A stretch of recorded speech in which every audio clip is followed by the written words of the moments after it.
What's up mga kadudong? Ngayong araw nga ni ay balik-aral na naman, kaya for the go! At ito nga pala yung aming school dito at napakasaya nila.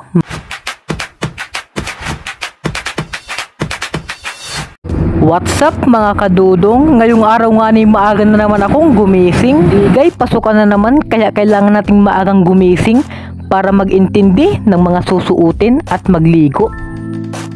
Pagkalabas ko nga ni ng aking kwarto ay agad na akong nagsaing para merong makain at merong maibaon mamaya. At habang hinihintay ko yung pagsasaing ko ay ako ay nakaisip na magkape muna para sa mainit na panahon. Charot! Sa malamig na panahon pala. Isang pack nga lang pala ng kape ang nilagay ko sa tasa para malasa. Pagkatapos nga palang ilagay sa tasa yung kape ay dali ko na agad itong kinuha yung takure noong panahon pa ni Magellan noong 1890. Ang tagal na nun. At hinalo-halo ko nga lang pala yan at pinaikot-ikot parang yung pagpapaikot laang sa iyo. Ay.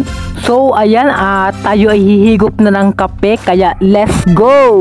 Ako lang ba yung taong pagkagising sa umaga ay ang hanap agad ay kape para mainitan ang katawan?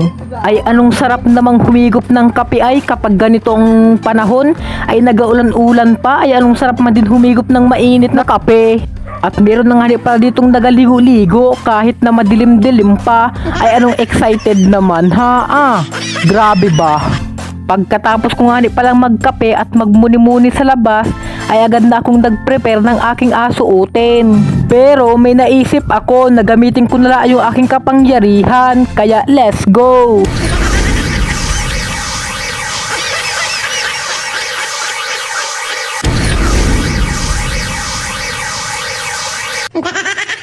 Ang galing naman ng kapangyarihan ni Kadudong.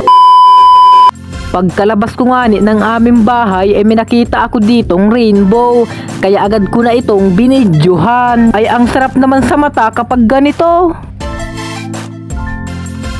At wag na nga palang patumpik-tumpik pa at sumakay na nga ako dito sa tricycle para pumunta ng school. At dito nga lang pala ako sumakay kay Kuya Taba.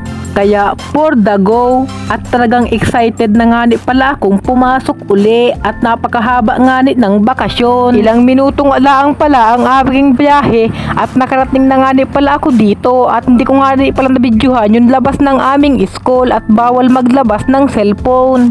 At ito na nga pala yung aking mga kaklase, mga pogi. At ito yung labas ng aming school dito sa Pambisan National High School. Ay siya mga kadudong, hanggang dito na lang po ang ating vlog at full storage na tayo. Salamat po sa inyong panonood. God bless!